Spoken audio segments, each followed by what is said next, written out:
Alhamdulillah, bismillahirrahmanirrahim. Allahumma salli ala sayyidina Muhammad. Respon saya, sahabat-sahabat Latahzan sekalian, Allahumma salli ala Muhammad. Audio dan video okey ke? Okey, Alhamdulillah. Subhanallah, Cikgu Suzy, Kifli Zul, Zainah Buyung, Rafidah Yusof, Alhamdulillah, Nur Hamisyah Abu Bakar, Zuraidah Siddiq, Cahaya Ma'arif, semoga menjadi asbab semakin sihat duduk di hospital tu Allah. Badariyah Nah, Syazi Aziz, Jamilah Abdul Malik. Respon saya, audio dan video okey ke? Okey, tanpa membuang masa, pemilik kitab sila buka muka surat.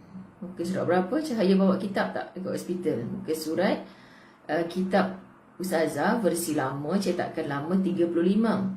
Apa khabar Maksu, Zunaizah Ahmad, Maryam Muhammad, Azliyah, subhanallah, syukran. Alhamdulillah, alhamdulillah.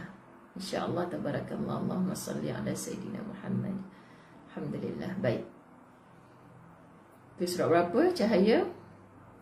Mungkin 37 gitu Alhamdulillah. AV okey, jelas. Allahumma salli ala Sayyidina Muhammad.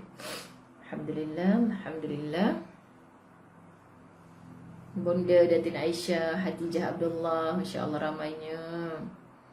Ya, my Quran time kan, time ni. Allah minta maaf sebab saya tak jumpa waktu lain dah. Alhamdulillah. Adina Ahmad Ali, Kak Adina Johor ke ni? Subhanallah. Alhamdulillah, alhamdulillah. Fadilatul Usra, buku muka surat berapa? Kita nak bantu kawan-kawan kita ni.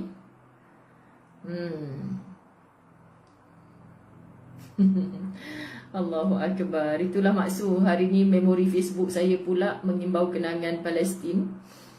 Kebetulan Allah takdirkan demikian. Subhanallah. Tak ada lagi yang respon muka surat berapa. Tak apa. Okey, alhamdulillah. Buku yang terkini yang Ustazah mula edarkan tu, sahabat-sahabat dirahmati Allah. Sahabat saya Cahaya Ma'arif respon, Zuana Yunus, ni semua dah pemilik kitab ni, Syabariah Yazid, Nur Mahnur 35 buku sama dengan Ustazah dah ni. Kalau ikutkan buku lama 35, kemudian sekarang ni muka surat 38. Buku baru muka surat 38. Baik. Bismillahirrahmanirrahim. Alhamdulillahirabbil alamin, wassalatu wassalamu ala asyrafil anbiya'i wal mursalin wa ala alihi wa ashabihi ajma'in. Rabbi shrah li sadri wa yassir li amri wahlul 'uqdatam min lisani yafqahu qawli. Rabbi yassir wa la tu'assir ya karim. Rabbi zidni ilma warzuqni fahma. Assalamualaikum warahmatullahi wabarakatuh. Ahlan wa sahlan, jemput masuk, jemput datang kepada kitab Latahzan. Sepertinya bermimpi, kita dah sampai kepada bab yang ke-20. Subhanallah, bab yang ke-20. Alhamdulillah, syukur ya Allah. Semoga kita terus istiqamah. Walau payah, okay? Ustazah cuba juga selip-selip masa. Nanti anda kena bersedialah. Kalau misal kata Ustazah dah tak ada langsung masa nak jumpa, masa tu sebenarnya makhluknya Allah yang kita boleh berinteraksi dengan baik dengan dia. Kita boleh uruskan dia insya-Allah dengan sebaik-baiknya. Tapi kalau memang dah tak jumpa langsung, Ustazah terpaksa gunakan waktu-waktu qiyamul lail. Kita berlatahzan pukul 3 pagi, 5 pagi. Are you ready? Macam tu. InsyaAllah di pihak Ustazah, selagi Allah beri keizinan, kita akan istiqamah tiap hari. Tapi sekali lagi mohon maaf, saya tak mampu untuk beri ketetapan waktu sebab waktu saya terikat juga dengan jadual-jadual yang telah dipilih awal oleh sahabat-sahabat lain untuk buat program. Okey, bab yang ke-20. Cuba kita sebut sama-sama daripada rumah masing-masing. Jalani hidup apa adanya. Sebut sekali lagi. Jalani hidup apa adanya. Sekali lagi. Jalani hidup apa adanya. Ui, kalau Ustazah rasa macam bahagia sebut ni. Bahagia sahabat-sahabat, kita ni tengah hidup. Apa yang kita miliki hari ini adalah satu anugerah yang terindah daripada Allah. Walaupun mungkin kita nampak macam tak suka macam ni, tak suka macam tu. Allah yang siapkan untuk kita. Allah yang takdirkan untuk kita. Allah yang menjamin selepas sulit itu ada kemudahan. Subhanallah, janjinya Allah tak pernah dimungkiri. Kita saja manusia yang bercakap kadang-kadang mungkir janji. Na'udzubillah. Subhanallah. Baik, kita mulakan. Hari ini insya-Allah tak panjang sangat tajuk ni perbahasannya. Keadaan dunia ini penuh kenikmatan. Keadaan dunia ini penuh kenikmatan. Baris pertama ayat ini sudah membuatkan minta maaf sahabat-sahabat andai ada di kalangan kita yang sedang diuji dengan permasalahan, yang sedang rasa lemau sangat, yang rasa macam stres sangat. Anda dengar ayat ni pun anda makin stres. Betul tak?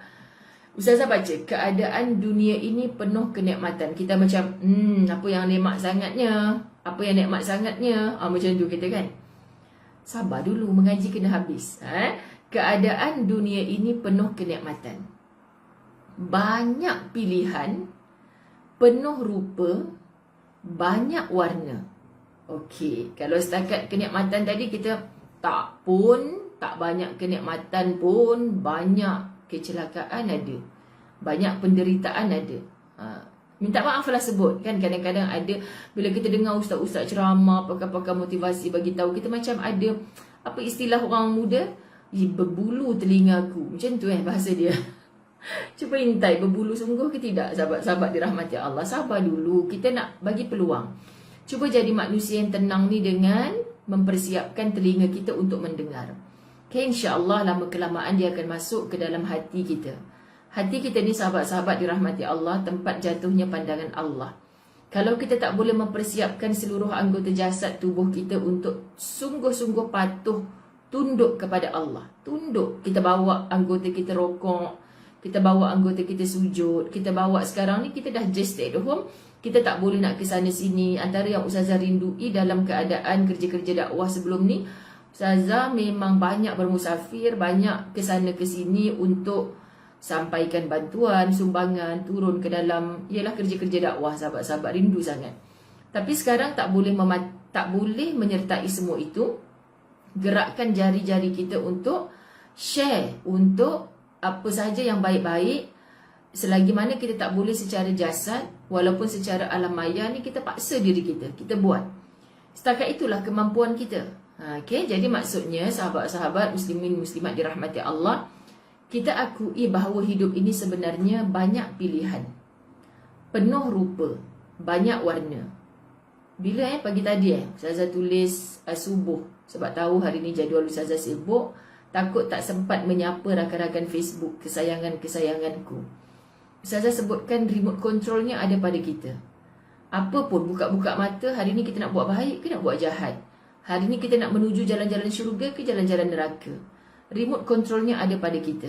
So, semalam di TV Al-Hijrah Ustazah sebut tentang tajuk iman turun dan naik kan? Jadi saat kita terasa, maknanya biasa je seorang manusia iman dia tu turun dan naik. Biasa je. Biasa ya Ustazah. Ustazah pun pernah rasa, yalah, iman tu sebab memang dia akan up and down, yazid wa yanqus, saat naik saat turun. Tapi saat dia turun, jangan dilayan. Jangan dilayan. Bila layan, khawatir iman yang senipis bawang ni melayang terus. Itu bahayanya sahabat-sahabat. Okay, jadi saat down, saat lemah, pergilah mana close group yang duk share ceramah-ceramah pendek tapi sentap, share mana yang ayat-ayat Quran, mana group yang rakan-rakan solehah asyik bercerita tentang sharing yang baik-baik. Cari. Kita tahu kat mana kita bila dalam keadaan sedih, kat mana kita bila dalam keadaan gembira. So jangan sampai syaitan mudah untuk merasuk, sahabat-sahabat dirahmati Allah, membiarkan kita dalam kelalaian, kelekaan itu. Cepat-cepat kita guide diri kita sendiri. Saatnya kita nak menjerit dengan BFF kita yang duduk kat London, yang duduk kat Kedah, yang duduk kat mana, tolong aku aku dah tak larat ni, aku dah rasa lemas nak karam dah ni. Kau dah kenapa? Macam tu kan bahasanya kan. Aku dah tak tahulah, aku down sangat ni. Ya Allah, yang paling dekat dengan kita ada Quran. Baca dengan terjemahan, insya-Allah anda akan dijumpakan dengan ketenangan. Baik. Semua rasa-rasa itu sahabat-sahabat, kenikmatan, hidup ni banyak pilihan, penuh rupa, banyak warna. Semua itu bercampur baur dengan kecemasan dan kesulitan hidup. Jadi biasa je dalam hidup ni untuk didatangi cemas dan sulit. Jangan rasa kita ni kebal sangat. Kita ni kelas terkayangan, kita ni bertahta, berharta, takkan ada kecemasan, takkan ada kesulitan. Ustazah tak boleh lupa dulu masa dalam zaman Ustazah duduk universiti, waktu santai-santai, jadual tak penuh, tak ada kuliah, Ustazah dah mula bekerja, sahabat-sahabat dirahmati Allah. Mulanya tu suka-suka je Ustazah mengajar di KL ni, rumah ke rumah. Ada satu, bukan apartmen lah, macam mana nak cakap, servis apartmen. Servis apartmen ni rupanya kan, hebatnya, macam raja duduk dalam tu. Kan baju ada orang ambil, macam orang duduk kat hotel, sempurna segala. Anak dia tunggal, disuruh belajar mengaji dengan Ustazah. Okay, dia suaminya jarang balik, macam itulah. Tu anaknya tu umur 4 tahun masa tu, Ustazah bawa mengaji. Allah, anak-anak orang macam ni kan, tak boleh jentik, tak boleh sentuh langsung. Jadi nak pujuk dia mengaji tu, Masya Allah, bukan mudah. Angkat dia, dudukkan atas riba, belai dia. Ustazah setiap kali pergi rumah dia macam-macam, beli toy, beli macam-macam lah. Kan nak bagi dia suka kat kita, nak bagi dia suka kepada ayat-ayat Allah, nak bagi dia buka mulut. Kalau tidak, dia buat mogok dia je lah. Okay, sahabat-sahabat dirahmati Allah, kita usahakan sedaya mungkin, sedaya yang mampu.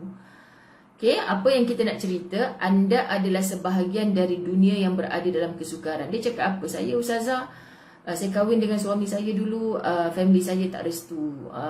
Diorang halau saya daripada rumah. Kita pun tak nak tanya apa kisah. Dengan bangganya lah mak dia dengan pakaian yang sangat-sangat seksi, tapi dia nak anak dia tu belajar mengaji. So Ustazah terima.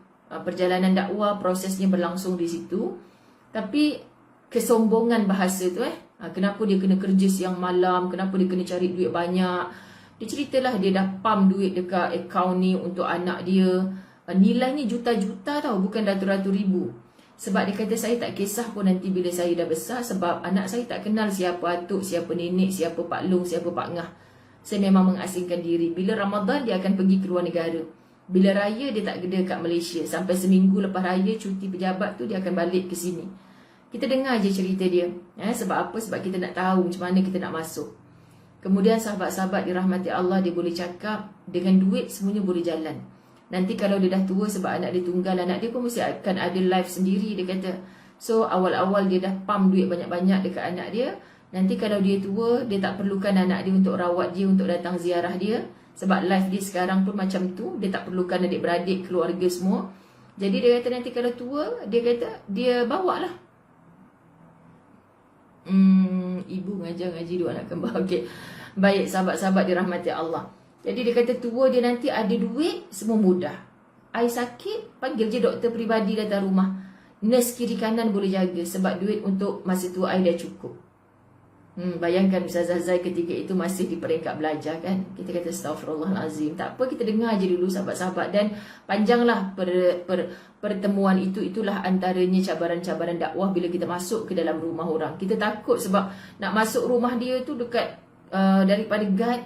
Masuk dalam berapa lapis guard ni, berapa jenis kad nak kena touch ni baru sampai kat dalam rumah dia. Takut security dia begitu dahsyat kan. Sampai Ustazah bila nak masuk, ya Allah, aku ni baru nak masuk rumah orang kaya ni, belum nak masuk syurga lagi. Macam itulah rasa kita. Okey, kita teruskan. Anda tidak akan pernah menjumpai seorang ayah. Okey, kita dah mula nak masuk ke dasar. Syok ni perenggan ni. Anda tidak akan pernah menjumpai seorang ayah, isteri, kawan, sahabat, tempat tinggal atau pekerjaan. Sahabat-sahabat, jom kita bawa minda kita ni. Ayah kita jenis orang macam mana?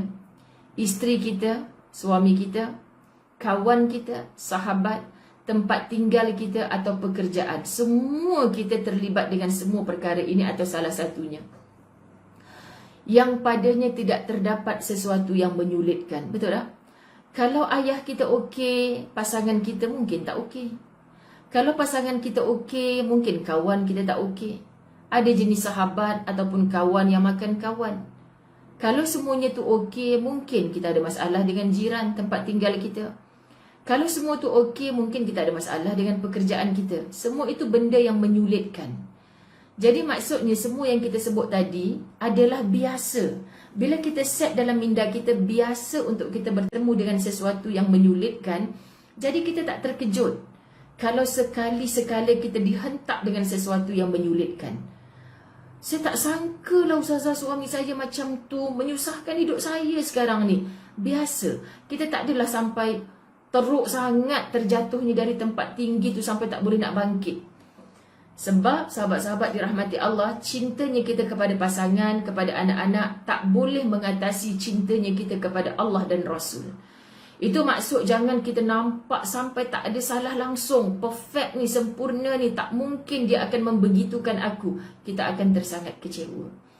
Kita perlu hormat, kita perlu sayang, kita perlu tumpahkan kasih, kita perlu berkhidmat, taat, hormat sungguh-sungguh. Tetapi percayalah dia adalah manusia biasa yang tak sempurna. At any time jangan terkejut kalau mereka-mereka ini menyulitkan kita. Okey, kita dah set macam tu dalam minda kita, insya-Allah lepas ni kalau kita jatuh, terduduk pun kita boleh bangkit. Kita boleh pujuk hati kita sendiri. Biasakan kehidupan yang demikian. Okey, jangan bila kita ada boyfriend tak nak dengan yang lain dah. Nak itu juga. Mama, ayah nasihatkan itu juga. Tak mau dengan yang lain. Itu kita pandang macam malaikat dah. Oh, kemain kendalnya tidak lagi. Masa bercinta memanglah semuanya harum. Lepas kahwin, sahabat-sahabat dirahmati Allah, segala yang busuk-busuk tu akan terpamer. Jadi jangan terlampau taksub dengan siapa pun, jangan terlampau taksub. Akan ada masanya yang menyulitkan. Biasa faham? Bahkan kadang-kala justru pada setiap hal itu terdapat sesuatu yang buruk dan tidak anda sukai. Okey, kita dah set dalam hidup kita, faham? Bukan semua benda dalam hidup ni kita akan lalui dengan semua yang kita suka, yang baik-baik sahaja. Biasa je kalau kita bertemu dengan yang buruk atau yang tidak kita sukai. Sahabat, kalau kita kan, macam mana nak cakap Ustazah? Bagi contoh, masa Ustazah buat haji tahun 2008, punya excited, umrah tak pernah pergi, duit kat tabung haji tak cukup, sahabat-sahabat. Tapi tiba-tiba rayuan untuk kita tabung ke Baitullah, menemankan mak ayah mertua yang tak sihat, lulus. Suami isteri lulus, Alhamdulillah. Masa tu memang kalut lah sebab duit kat tabung haji tak cukup. Mereka call lulus, tapi kena cukupkan duit di tabung haji. Dengan kehendaknya Allah, subhanallah, maha besarnya Allah, dipendekkan cerita, kami sampailah ke Baitullah sebagai bakal-bakal hujaj ketika itu. Dan dikabarkan oleh pihak tabung haji, punya excited ni dapat surat pergi HQ lah masa tu kan. Dia kata, puan dapatlah ni. Dia kata, Alhamdulillah, tapi puan kena terimalah ya. Sebab hotel dengan masjid lebih kurang jarak dalam 7 km, 8 km macam tu lah dia kata. Wallahi saat itu telinga saya dan ustaz sama-sama berpandangan. Tak adalah macam berpandangan sangat. Just tengok surat yang kami dapat tu, rayuan lulus. Bab 7-8 km tu kami tak berapa dengar dah. Okey, tak apa. Yang penting sampai macam tu kan. So dalam kepala ni memang 7-8 km lah. Sahabat-sahabat, tak apa bang ya, nanti kalau kita tak larat nak tolak mak kat wheelchair, kalau ayah tak larat ke, kita naiklah bas. Tak apa, diorang kata okey je, kenderaan sentiasa ada, nak pergi Masjidil Haram tu tak apa. Okeylah, sama-sama pakat, dah set minda daripada Malaysia ni, nanti apa-apa jadi. Dengan mak ayah pun bila dah siap kan, dia pas seminggu sebelum pergi haji tu dah duduk rumah kami kat KL ni. Sentiasa cakap, tak apa mak ayah, nanti kalau ni walaupun musim panas haji ni, tak apa 7-8 km pun. Orang tak pernah pi, tak pernah tahu, tak pernah ada adik-beradik pergi haji. Masa tu sahabat-sahabat okey je, mulut ni selalu sebut 7-8 km pun tak apalah. Okey, sampailah kami naik bas. Dia bagi tahu kat sinilah hotel penginapan tuan-tuan, apa ni, para duyufur rahman, kat sinilah. Wah, mata dah jatuh dah, belum tengok Kaabah lagi. Lepas tu tuan-tuan, puan-puan, dari sini ikut jalan ni kalau nak pergi Masjidil Haram kan, jarak dia memang sedikit jauh, tapi insya-Allah moga diberi kesihatan yang baik. Lebih kurang 700 ke 800 meter. Dia kata kan, kita pandang, mak ayah semua tengok, tu ke, betul ke? Kita faham set dalam minda super jauh, 7 ke 8 km. Kalau Ustazah Zai ni biasa je, kadang Ustazah dengan Ustaz kan, bang rumah kita ni pergi Coket berapa kilometer. Orang perempuan dia tak reti sangat benda-benda tu kan. Ustaz kata adalah lebih kurang sekian-sekian kilometer. Yang saya duk peliknya masa dekat kaunter tu, ketika orang tu cakap 700-800 meter, macam mana kami berdua ni boleh sama-sama buat tak kisah dan set dalam kepala ni 7 ke 8 km. Faham tak? Beza jauh tu. So bila kami 700, Orang lain dalam bas, jauhnya, dah lah panas ni, jauhnya nak berjalan. Orang dalam bas kebanyakannya merungut macam tu. Kami turun dengan semangat. Ya Allah, seronoknya, Alhamdulillah, 700 meter, 800 meter je. Sebab dari Malaysia, ingatkan 7 ke 8 kilometer. Rupanya 700 ke 800 meter memang dekat, hampir 1 kilometer. Jauh lah kalau kita buat umrah, kita tak nak pilih hotel yang macam tu. Sahabat-sahabat dirahmati Allah. Tapi saya dengan happy sangat, syukur sangat. Sebab kita jangkakan kita naik turun bas semua, rupa-rupanya hanya 700, tak sampai 1 kilometer. Masya Allah. Jadi kita set minda kita. Bila kita faham, kita ada ilmu ni, perkara sulit tu bagi kita dengan ayah kita, isteri, kawan, sahabat, tempat tinggal, pekerjaan, biasa je ada yang menyulitkan. Bahkan kadang-kadang justru setiap hari itu ada sesuatu yang buruk dan ada yang kita sukai, ada yang kita tak sukai. Biasa. Maka dengan itu, pemilik kitab tolong gariskan kalimah ini. Padamkanlah panasnya keburukan pada setiap hal itu dengan dinginnya kebaikan yang ada padanya. Semua benda, kita ni makhluk ciptaannya Allah, tidak akan sempurna. Pasti ada baik, ada buruk. Bila kita ternampak, termenyampah, tersakit hati dengan satu-satu keburukan yang ada pada orang lain, tolong padam keburukan itu dengan kebaikannya. Contoh, suami isteri, sahabat-sahabat dirahmati Allah. Saya selalu pesan, kita ada A4 paper. A4 paper tu cuba lipat dua. Bila kita ada masalah, cuba lipat dua. Sebelah kanan tulis positif, sebelah kiri tulis negatif. Atau sebelah kanan dah lipat dua tu, kita tengah merajuk, moncong, duduk bilik sebelah kan. Cuba buat senarai perkara-perkara yang suami saya, yang saya suka pada suami saya, yang saya suka pada isteri saya, tapi perangai buruk dia. Kebanyakan game ini saya buat, sahabat-sahabat dirahmati Allah, macam mana dia cakap suami dia buruk apa semua. Bila saya suruh dia bermuhasabah, luahkan, tulis, sahabat-sahabat, bila banding, lah betul lah Ustazah cakap, baiknya lebih banyak dari buruknya. Tapi syaitan, nafsu kita selalu kata, laki kau tu memang tak guna, anak-anak kau tu memang degil, bla bla. Memang kita akan fokus kepada buruk sebab kita nampak buruk itulah masalah. Tapi bila kita bertenang, sahabat-sahabat dirahmati Allah, kita akan katalah 10 kebaikan dia rupanya, 3 je keburukan. Macam Ustazah lah senang nak bagi mudah. Kalau pandang cermin, lah pasal apalah lalat tu berak dekat pipi kanan. Pasal apalah dia taik lalat. Susah lah dia taik lalat ni hitam macam tu kan. Kenapa sibuk dengan taik lalat yang setoing tu, senok type itu? Kenapa tak mensyukuri luasnya lagi wajah? Yang kita nampak macam, yelah kita nampak taik lalat macam buruk lah sahabat, macam tu nak bagi contoh kan. Ada satu jerawat, duk belik jerawat tu je lah. Bayangkan, wajah kita ni luas lagi, kita hanya sibuk belik satu jerawat. Sedangkan banyak lagi yang tak ada jerawat. Kita sebenarnya sedang buang masa. Kita fokus dengan keburukan orang tanpa kita mengambil kebaikan dia. Tak apalah ya Allah, Engkau kuatkan aku, Engkau sabarkan aku. Buruk-buruk dia sikap yang macam tu pun sekurang-kurangnya dia. Percayalah kita akan tenang. Padam keburukan orang dengan kebaikannya. Semoga begitu juga cara orang memandang kita. Sebab kita pun bukan baik mana. Kita pun bukan sempurna mana, sahabat-sahabat. Cantik aturan kitab ni. Padamkanlah panasnya keburukan pada setiap hal itu dengan dinginnya kebaikan, maka hati kita akan sejuk, sahabat-sahabat dirahmati Allah. Itu kalau anda mahu selamat dengan adil dan bijaksana, kerana setiap luka ada harganya. Setiap luka ada harganya. Setiap luka akan ada parut.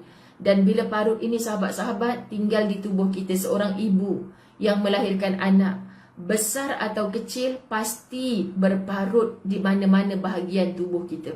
Sahabat-sahabat dirahmati Allah, sungguh parut itu tidak cantik. Dulu tak ada kecacatan pada tubuh kita, tapi setelah punya anak, berparut di sana sini. Anak-anak pun tak nampak akan parut tu, sahabat-sahabat dirahmati Allah. Tapi bila kita belajar bersyukur, kurang-kurang aku pernah melahirkan zuriat, walaupun terluka dan meninggalkan parut di satu bahagian. Sahabat-sahabat dirahmati Allah, kita selamanya tidak akan sempurna, kita tidak selamanya akan berada dalam kesempurnaan. So persiapkan minda kita untuk menerima. Tapi bila datang keburukan itu, jom sejukkan hati dengan padamkan kepanasan keburukan itu dengan dinginnya kebaikan. Faham ya? Baik. Itu kalau anda mahu selamat, adil dan bijaksana. Kerana setiap luka ada harganya. Next. Subhanallah. Anda dapat sesuatu? Allah menghendaki dunia ini sebagai tempat bertemunya dua hati, dua hal yang saling berlawanan. Subhanallah. Memang Allah ciptakan dunia ni sifatnya begitu ya. Ada yang sentiasa berlawanan. Biasa kan orang kata, Ustazah, suami dia tu banyak cakap, pok-pek, tapi bini dia pendiam sangat. Macam tu kan. Yang tu Ustazah macam ni, yang ni macam ni. Yang kita selalu nampak. Apa yang ada pada kita ni kita tak nampak pula. Okay? Jadi dia kata selalu kita jumpa hal yang saling berlawanan. Dua jenis yang saling bertolak belakang.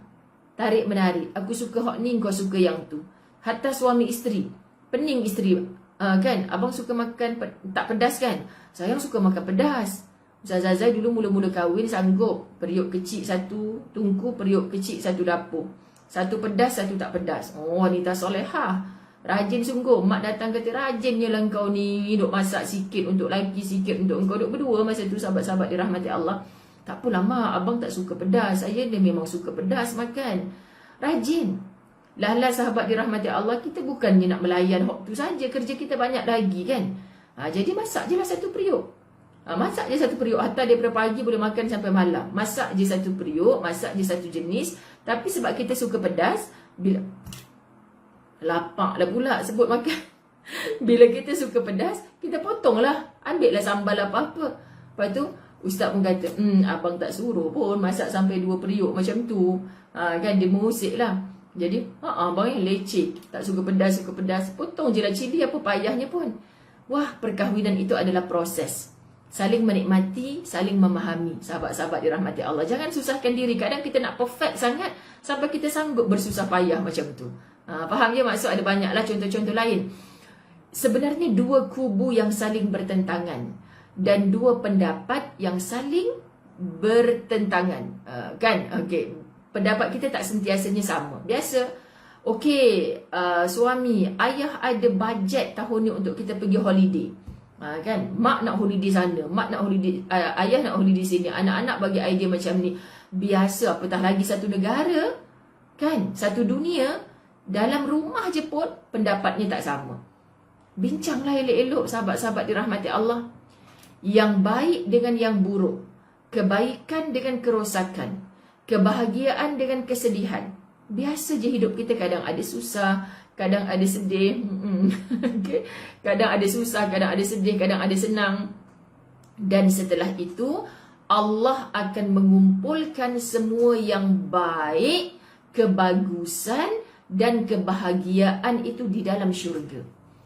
Okey, faham. Selagi aku tak masuk dalam syurga, akan bersilih ganti yang baik, yang buruk, yang baik, yang buruk. Up and down. Roda tu berputar atas bawah. Saat aku dihenyak di bawah. Saat aku jadi hero duduk ke atas. Selagi mana kita belum masuk dalam syurga. Ujian, dugaan sentiasa datang. Untuk kentalkan kita. Untuk tinggikan sabar kita. Untuk kita mencapai tahap takwa itu, sahabat-sahabat dirahmati Allah. Allah cuba fokus macam tu. Fahami hidup kita tu macam tu. Jadi kita akan subhanallah melalui hidup ini dengan penuh ketenangan. Sebab semua yang bagus-bagus tu yang kita harapkan kat dunia ni, yang bagus-bagus tu hanya ketika duduk dalam syurga kita akan jumpa. Tapi segala ketidakbagusan di dunia kita hadap dia dengan tidak mencarinya Allah, tak berpaut sungguh-sungguh dengan Allah, macam mana kita nak bertemu dengan manisnya syurga? Biasa untuk kita menempuh yang pahit di dunia kerana syurga itu manis. Kan ternyanyi pula Ustazah. Ada pun yang buruk, kerosakan dan kesedihan akan dikumpulkan di neraka. That's why tadi ketika Ustazah suruh belah satu A4 paper, positif, negatif, cuba fokus pada yang perkara baik, positif. Baiknya suami aku kat mana? Walaupun dia begini buruk, tapi baiknya dia apa? So sejuk sekejap hati kita. Dan fokus kita untuk yang baik tu sahabat, kerana penyempurnanya nanti kita dapat selama-lamanya sempurna baik bahagia tu hanya dalam syurga. Maka kalau hati kita, mata kita, naluri kita, minda kita hanya fokus kepada yang negatif, Hari-hari hidup rasa macam semak, penuh dengan masalah sebab kita hanya fokus pada negatif. Penuh hidup kita dengan keluh kesah. Akhirnya kita akan dikumpulkan dengan tempat rosak, tempat sedih, tempat keluh kesah. Itulah di dalam neraka Allah. Masya Allah. Allahu Akbar. Jadi bila kita dah tahu matlamat destinasi, kita nak start kereta. Kan moga-mogalah dah habis PKP ni, nak start kereta. Suami tanya, yang kita nak pergi mana ni? Lepas tu entahlah abang tak tahu. Abang nak pergi mana? Tak, abang pun tak tahu. Abang start je kereta ni. Jalan sahabat-sahabat, kita tak tahu destinasi. Syok tak perjalanan tu? Ada tak rasa berapa kilometer lagi bang? Lambat lagi tak kita nak bawa oleh-oleh apa bang? Nak pergi mana? Nak jumpa siapa pun kita tak tahu. Pelik hidup macam tu sahabat-sahabat dirahmati Allah. So kita kena tahu, aku nanti nak berakhir di syurga atau nak berakhir di neraka. Supaya syaitan, aku nak kacau supaya dia masuk neraka ni. Tapi dia duk kukuh dengan jalan menuju syurga. Jalan menuju syurga. Berbeza orang yang faham, nampak jelas jalan ke syurga dengan orang yang tak nampak jalan ke syurga. Faham ya sahabat-sahabat dirahmati Allah? Baik. Ad-dunya mal'unatun mal'unun ma fiha illa dzikrullahi wa ma walahu wa alimun wa muta'allimun. Hadis Nabi sallallahu alaihi wasallam. Dunia adalah terlaknat. Mal'unah, dunia adalah terlaknat. Maknanya biasa hidup atas dunia ni sahabat, kita melalui pelbagai kesusahan, pelbagai ujian. Semua yang ada di dalamnya terlaknat. Takutnya na'udzubillah. Hadis ni kalau kita baca macam ayat Quran, wal asr innal insana lafi khusr. Sesungguhnya, Allah mulakan ayat tu inna, sesungguhnya. Sesungguhnya manusia dalam kerugian. Dia tulis sesungguhnya manusia dalam kerugian. Kan sahabat-sahabat dirahmati Allah. Kita bila faham, bila kita lisan mengaji, sesungguhnya manusia dalam kerugian. Aku tak nak rugi ni. Allah jawab, illal ladzina amanu wa amilus solihat. Illa tu yang kita nak. Okey, aku ingatkan semua manusia dalam kerugian. So apa guna aku jadi orang baik ni? Allah jawab, kecuali orang yang beriman, yang beramal soleh, berpesan-pesan dalam kebaikan dan bersabar.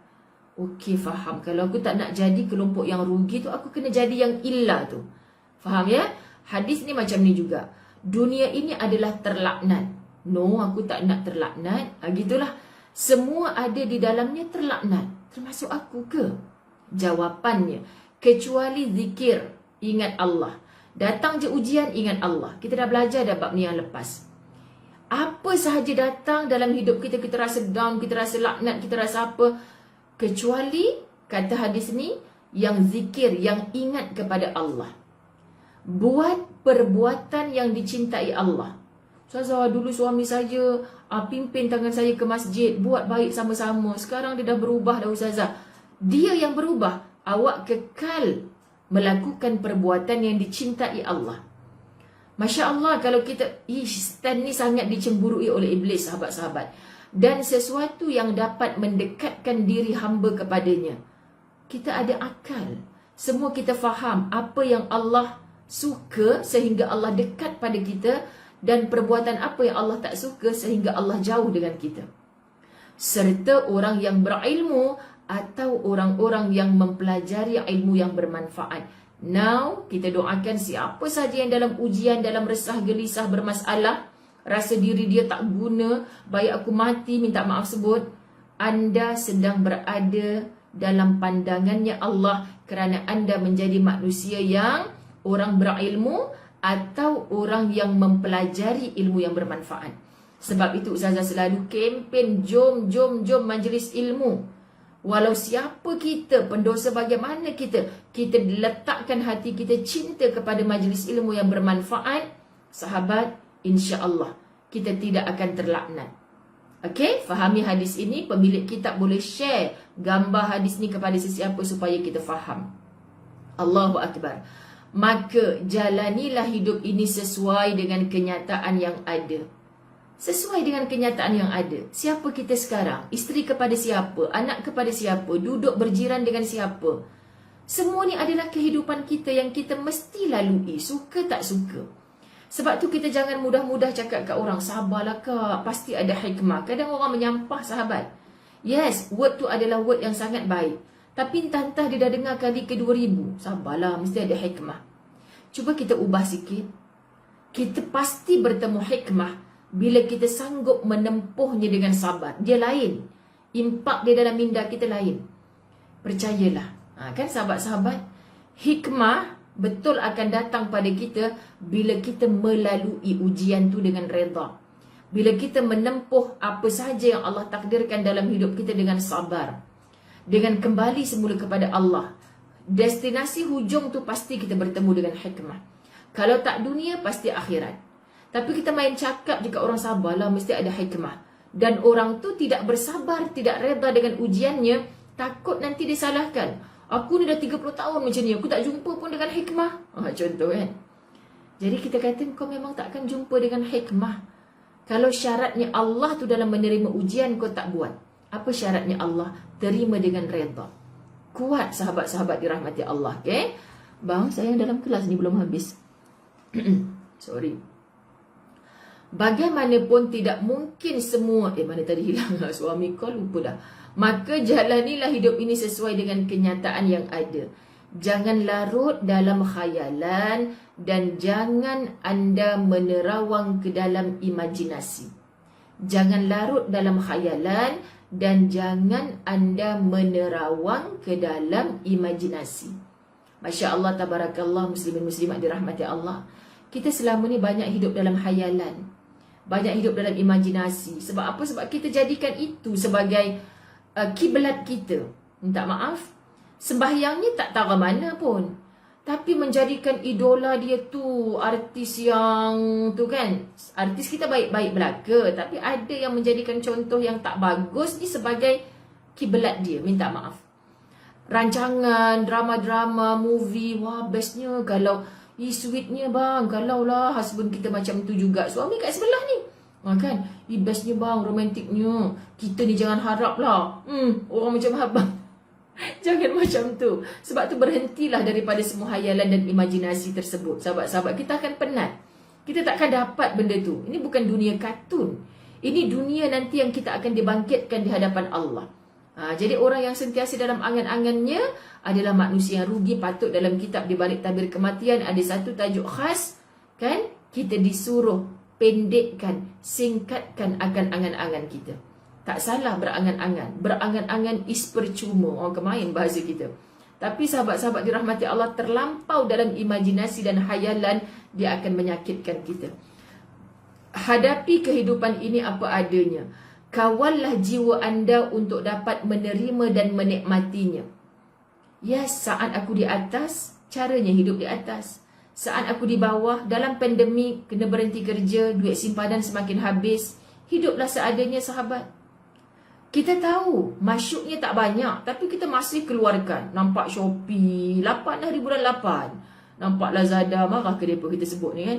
Iklan macam-macam. Wah, kita diskaun ni Ustazah, 80% diskaun. Memanglah diskaun 80%. Tapi awak perlu ke benda tu? Tak, memang tak perlu. Nanti simpan kat store. Nanti bila-bila kita nak guna. Elok time kita nak guna. Sebab benda ada, elok lagi. Elok time kita nak guna sekadar nak jimat berapa ringgit tu. Elok nak guna, kasut tu pun dah tertanggal. Rupanya barang kulit kalau lama tak pakai macam tu kan. Itulah dulu beli masa offer ni. Lepas tu yang tu elok lagi, kita pun tak pakai lah. Ustazah ni baru pakai sekali, ni baru pakai sekali. Saya bila dengar macam tu, ya Allah, ruginya lah, sayangnya lah, ya Allah, duit tu kalau buat infak, hati saya macam tu je. Sebab nak jadi yang tegar ni sahabat, ya Allah, 80% diskaun, tengok balik, oh ada lagi, elok lagi kat rumah tu, biar. Diskaun ni takkan sekali je seumur hidup, dia bohong je. Saya pernah pergi mana pergi Jekyll. Kan? Jarang pergi tempat macam tu, tapi pergi kan. Apa happy hour kita nak beli uniform makcik-makcik masjid. Kan cari ni jumpa supervisor, nak dapat harga yang paling cantik lah sebab kita nak beli banyak berkayu-kayu kain kan. Lepas tu dia happy hour, apa benda happy hour ni. Lepas tu dia kata 1 jam pertama saja siapa beli ni sekian-sekian. Saya duduk kat situ berjam-jam semata-mata saya nak jumpa supervisor, saya nak minta dia potong kain berkayu-kayu ni, urusan surau sahabat. Kata, ya Allah, penipu sungguh. Tadi dia kata jam terakhir. Lepas tu orang dah beli, bayar, orang dah balik tu kan. Okey, jam terakhir. Yang ni kan. Ya Allah, bulat-bulat kena tipu hampa ni semua belaka. Sahabat-sahabat faham tak maksud? Sebab saya duduk situ, kawan saya yang pakar dalam hala kain ni, biasalah ustazah orang buat promosi macam ni. Ya Allah, tertipu belaka rupanya. Kan happy hour 1 jam lagi. Kan dia yang happy, kita ni yang memang sweet sour segala hour adalah sahabat-sahabat. Jadi cut lah, semua itu adalah nafsu. Pelik tak? Kita nampak tak sahabat-sahabat dirahmati Allah? Kawallah jiwa anda untuk menerima dan menikmatinya. Bagaimanapun tidak mungkin semua teman tulus kepada anda dan semua perkara sempurna di mata anda. Depan mata kita yang senyum-senyum tu sahabat-sahabat dirahmati Allah, belum tentu di dalam hatinya tulus. Sebab tu kita kena berhati-hati. Sayang orang jangan melampau sangat sampai tak nampak kemungkinan yang akan berlaku. Terkejut kita satgi. Benci orang pun jangan melampau-lampau. Aku tak nak tengok dah muka dia ni lagi. Jangan. Sila hari bulan nanti jilat ludah balik. Okey? Sebab ketulusan dan kesempurnaan itu cirinya sifat keduniaan. Yang kita nak sempurna. Tapi kita takkan bertemu atas dunia ini segala kesempurnaan. Kerana puncak segala kesempurnaan itu apabila kita balik ke kampung akhiratnya Allah. Baru syurga is perfect, sangat tak ada kecacatan. Neraka itulah tempat segala kelaknatan. Okey, bahkan isteri anda pun tidak pernah sempurna di mata anda.